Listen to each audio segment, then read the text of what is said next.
Paula's reference to my swimming had to do with the fact that I just kept swimming even though the turnaround was back behind me a long time ago, and just kept swimming. I think I'd still be swimming if Mark didn't come in the boat and say, "Turn around," you know. My wife often accuses me of believing that what I want to be true is what is or will be true.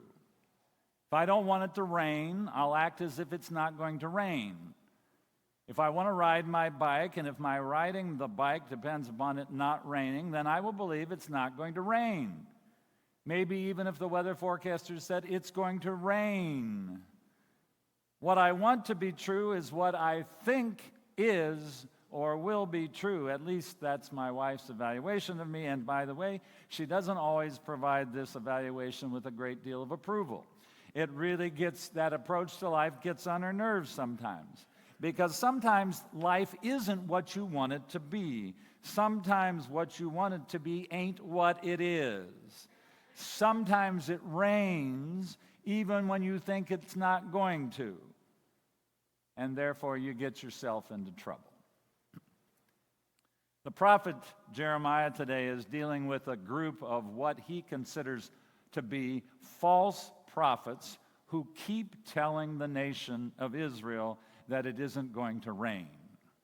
He says that these particular prophets are prophesying lies, saying, I have dreamed.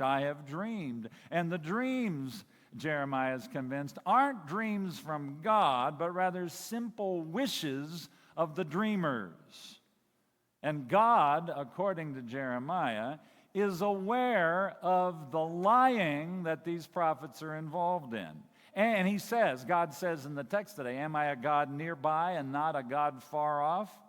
Who can hide in secret places so that I cannot see them? In other words, what you are up to can be seen, is known. You can't get away with the lying.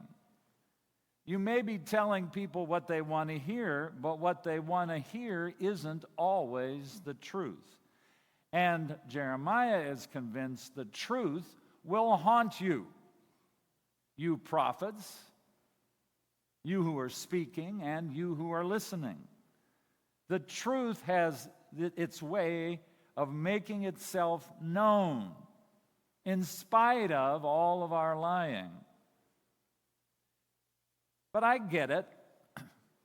Most of us want to hear what we want to hear. It's not going to rain. But as the storm clouds are moving in and the thunder is booming and the lightning is hitting the ground, we may want to admit that it's going to rain. We may want, as Jesus says, to interpret the times. It's going to rain. Or for Jeremiah, the Babylonians are coming in and they're going to bring havoc on our land. The truth isn't always pretty. Bill, you may not be able to ride your bike today. And if you do, you might get sopping wet, get struck by lightning, or fall off your bike if you do. The truth may hurt. But eventually, the truth will protect you. Telling us what we want to hear may make us feel good initially, but it isn't going to help in the long run. We as a nation have some very ugly parts of our history, and some folks would rather not look at those ugly parts. What would they do? They would rather deny them, rewrite them, so that what is told about us is more pleasant to our ears. I get that. I understand it fully. I don't like to be reminded of some of the things I did or said in my early relationship with Bev. I am embarrassed by my know-it-allness of the dime and my immaturity. What in the world was I thinking? And I'd rather not think about how silly I sounded. But it doesn't help to run from the truth. But I understand the need to run from the truth. I remember the mental gymnastics I went through years ago when I was confronted with the reality that I might have high blood pressure. I cannot have high blood pressure. I don't use salt. I eat low fat, and in those days that was a big thing, and I exercise more than just about anybody around here. It must be white coat hypertension. Or maybe it's the sleeve that they put on my arm. It's not big enough. I don't like the numbers. So I blame the number providers. But that didn't help me. Only telling the truth helped me. It doesn't help for us as a nation to run from the truth of the racism that has been an integral part of our history. And it doesn't help for us as the Lutheran Church not to admit that Martin Luther had some really serious issues. Luther said and did some very bad things, some things that Hitler used in his crusade against the Jews. We cannot be proud of that. And by the way, I still think Luther's a hero, but we cannot be proud of that, nor can we deny that. We would like to whitewash the past and even the present. We'd like people to tell us what we want to hear, but that doesn't help. Lack of truth-telling doesn't help. Sadly, we sometimes would prefer lies. Tickle our ears with what we really want to hear. And there's much of modern Christianity that seems bent on telling people what they want to hear. Well, let's be honest. You can tell people what they want to hear, and they will rally around you. Sometimes big churches, not always, but sometimes big churches and big money come from tickling the ears of people. Oh, they tickle the ears with messages like this. You can be rich too. You can always overcome. And you can always be happy. You won't have to change the way you think about people, life, or politics. Love Jesus, and everybody will like you, especially your family. We may want to hear all of that, but those who tell us that are feeding us lies. This life of faith is not a matter of ease. In fact, it's some of the hardest stuff you'll ever do in your life.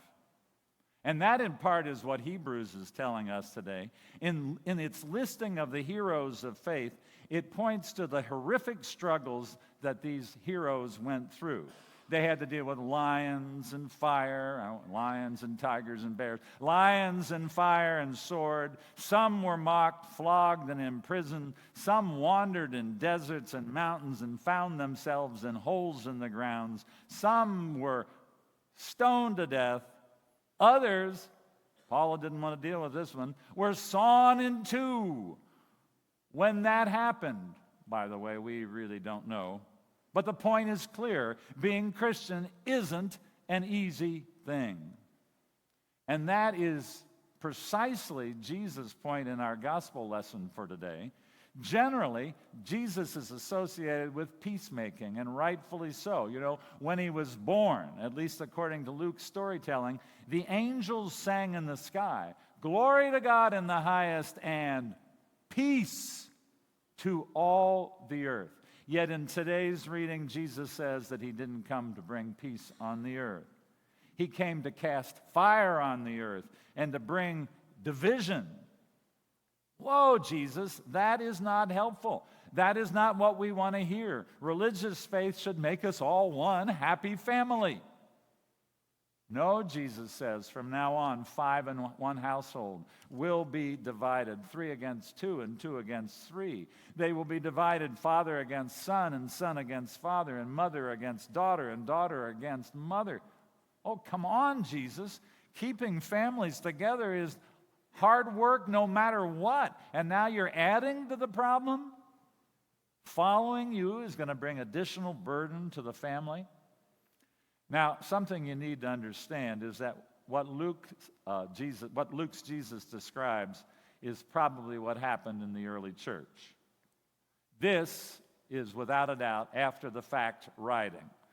Luke was probably written around 85 ACE, long after the destruction of the temple by Rome in 70 ACE. And during that time, families were often split up because of the choice of some of the members of the family to join the Jesus movement. Now, in a religious culture like ours, where faith in Jesus is often defined as having a personal relationship with him, as welcoming him into your heart so that you can go to heaven when you die, we don't get why the early Christians got into trouble. For them, it wasn't about choosing Jesus at the crusade. It was about new priorities, a new community that probably reduced the significance of the biological family. And it was about hanging out with the folks with whom Jesus hung out, the forgotten, the neglected, and the powerless. And most of all, and this is what got them into the deepest trouble, it was about not bowing down at the feet of the emperor, the strong man who demanded their worship. The Romans believed that the emperor was divine. Well, these good Jews who were becoming Christians, they couldn't worship the emperor. They wouldn't agree with everything that the emperor thought and taught. They said, giving the church its first creed, Jesus is Lord. Which meant, by the way, Caesar wasn't. The word Lord was the name that they used for the emperor. So when they said Jesus is Lord, they're saying the emperor is not. And this is what got them into the most trouble. Caesar and all his minions were threatened by the folks who wouldn't play his games.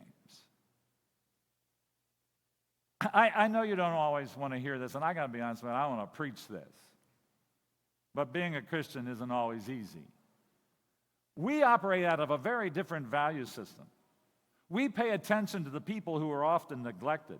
We aren't into power games, contrary to what the practice of the faith has indicated through our history. Our ultimate loyalty is not to any political leader or any political party. For us, Jesus rules. His reign is what life is fundamentally about. And his reign, by the way, is about love, grace, forgiveness. We, therefore, won't bow down to systems that suggest that money runs the show, that the past determines the future, that human worth is dependent upon accomplishment or achievement, that life is earned rather than received, that hospitality is provided only to those who can give it in return. It's a new world in Jesus Christ, and some folks don't like that world. They, and can I say, we can be threatened by it. It can unsettle just about everything we have ever been taught about life. But trust me, what we don't want to hear is often what we need to hear. Kelly Peel at Bible Study said the other day, and I thought this was brilliant, she said, sometimes we just need to sit with the tough stuff. But know this, love is driving the bus. Love is the unsettling word. Love is what brings us the truth. And the truth, while hard to hear, will ultimately set us free. But I got to remind you before I close,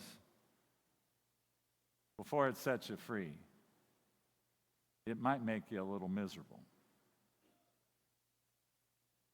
Amen.